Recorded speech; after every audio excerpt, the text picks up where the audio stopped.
All right. Hi, everyone, and welcome to another episode of the Sugar and Spikes podcast. Today's topic I'm pretty excited about because it's something that I've been getting asked a lot. Probably in the past week, I've been asked it 3 times. And I'm super stoked to have a space to kind of flesh it out fully, not just on my own, but with our favorite guest expert, Tammy. Hi, everybody. And pretty much the question is, and what we're going to be tossing around today is, when do you know that it's time to start seeing somebody, whether it's a life coach, a therapist, a psychologist, a counselor, another person that you're like paying money to listen to you talk? Like, when do you know it's time to seek go do that? Professional assistance. Yes. Let's say that, because that can come in a lot of forms. Exactly. True. And so kind of the thing that I've been running with, because every time I've been asked it recently, has been either another podcast or a live stream that hasn't been my own, and I haven't been fully prepared to answer. So my quick 15-second thing is, if things are affecting your life consistently and negatively, and you've tried a couple things on your own and you haven't been able to break out of that, then it's time to look outside of your own abilities. Sure. And that's going to be different for everyone, yeah. Right? So, I mean, we all go through stress. We all go through sadness and conflict with people in our lives. We just do. We're all human, right? Yeah. So when you're feeling off, I think, and you've gone through, if you're under a lot of stress, let's say, it can be hard to know, like, is this really past what I can deal with? Mm-hmm. You know you're feeling off, but you've been going along. So do I really need help? And I think a lot of times that combined with the stigma of specifically, like, because my field is mental health, like, if it's specifically mental health, people are like, nope, I'm not going to do that. I don't really need that. I don't want that label. Well, and to jump in on that, I think, especially considering the clients that I work with, it's not always a question of like, do I need help or something? But if something's been continuing on, it's taking a lot of your energy. Do I want someone else to help me out with this? Like, do I want someone in my corner as I figure this shit out? So it can also be a question of like need or want. Either answer is perfectly acceptable. Absolutely. I was shaking my head and then I realized you can't see me shaking my head. So yes, I totally agree with you.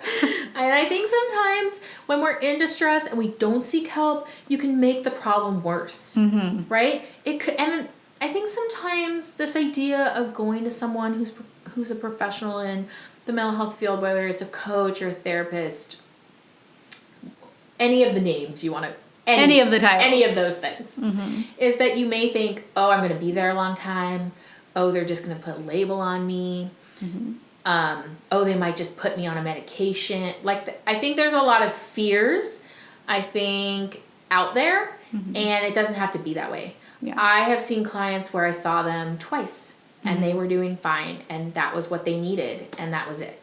I've seen people for more lengthier periods of time, but it's not this idea of I'm going to be going 3 times a week for 4 years. Right. Right? And I think no matter what level of professional you're working with, there are ways to kind of get a feel for that, like whether or not a coach just offers like 3 or 6 month packages, or also like one time consultations or visits, or asking a therapist, like, what orientation do you practice from? Like, if therapist says I'm psychodynamic, you're going to be there a minute, most likely. If they say, like, I'm behavioral, then chances are it's going to be quicker.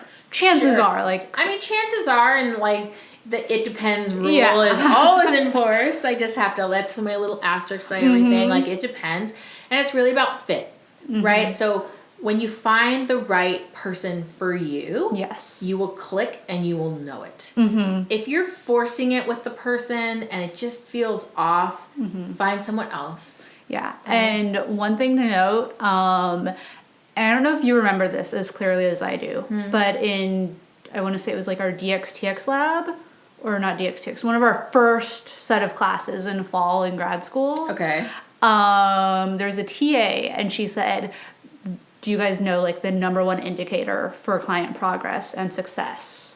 Oh. And, people spent, like, a few minutes trying to guess and stuff. And she was like, It's not degrees, it's not education, it's not orientation, it's not title, it's none of that. It's fit. It's fit, right? So think of it as like your friends, right? You don't click with everyone you meet. That's not someone, it doesn't mean it's bad or awful. It just means you don't click with them. So there's not someone who's going to remain maybe closely in your life. Right. But so it's the same way with a therapist or professional. I'm going to say therapist, just know I mean anyone. But my training is in therapy, so I'm used to saying therapist. But so a therapist is someone you're going to be telling a lot of very personal things to. That's just the nature of therapy. And so you want someone you feel comfortable with and can have that relationship with them. So some signs I think that are really important to say, like, maybe this is more. Maybe this isn't just me going through a funk, right? So sometimes people will start to feel things very intensely all the time. Everything feels like a crisis. Everything feels like a catastrophe. You feel sadness at one end. You feel happiness at one. Like, there's no middle ground for you. Right? And does it impair your ability to function, right? If I can't get out of bed because I'm just feeling so depressed and it's really negatively affecting me, I can't go to work, I'm not going out with my friends, that's time to seek help. Right. You know?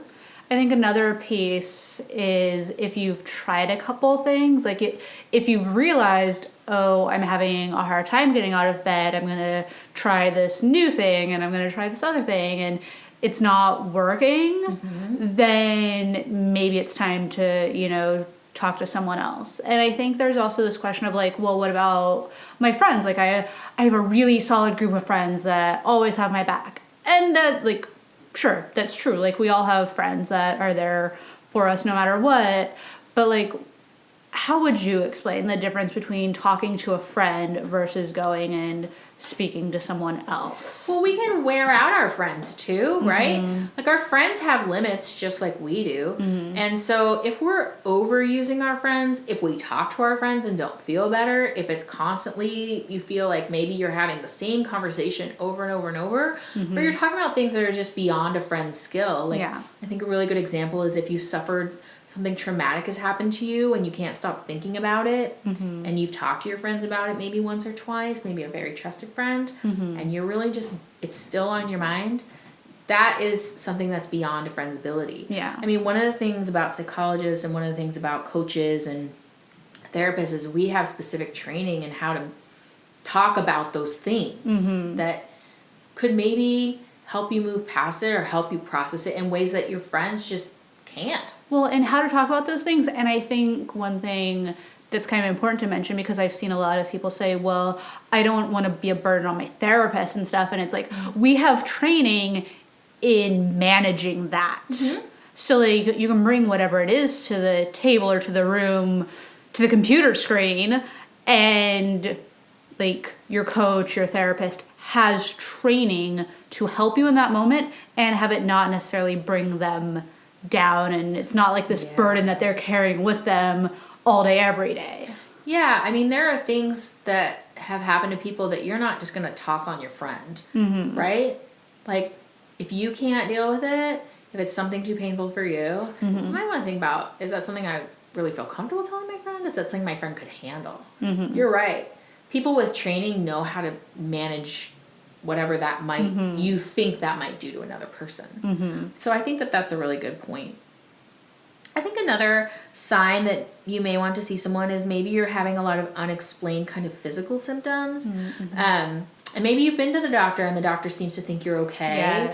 And there doesn't seem to be this explanation for why you're having like recurrent things happen to you. And I don't like to give specific symptoms because they're different for everybody. But stress and the amount of stress in our lives can wear us down over time, but we can also tend to feel emotional stuff in our bodies. Well, I mean, like, think about times that you're nervous. If you have like a big speech or something to give, you feel it in your stomach. Like, your heart rate increases, and that connection, that like mind-body connection plays out in not just those extreme circumstances. Right. I mean, I think stress and emotional distress can like manifest itself in a, like all across the spectrum of things that happen to us physically, right? So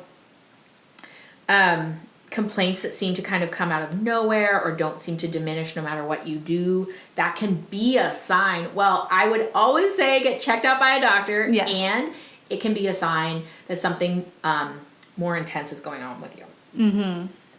And like it's also this idea of like working with a team, right? Like you could go see your doctor, and if you have like a clean bill of health, talk to another professional, Sure. sign an ROI, have them communicate, and that way you know you're getting the best care you can. Exactly. And ROI is a release of information. Exactly. I mean, I think everybody has their own little niche, right? You may start with your medical doctor, and your medical doctor may say like, hey, I can do this for you, and you should also consider maybe some psychological help.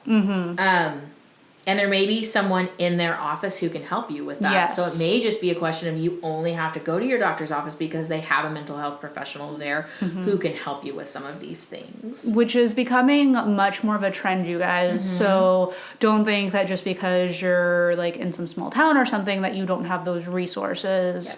Yep. Like help is much more available than I think a lot of people would assume. Sure. And if you don't even know where to start, your primary care provider is a great place to start. I think, I think another sign that you may want to see someone is if you notice an increase in your use of substances to cope. Yes. Right? Like, we all have a drink occasionally. Some people smoke pot occasionally.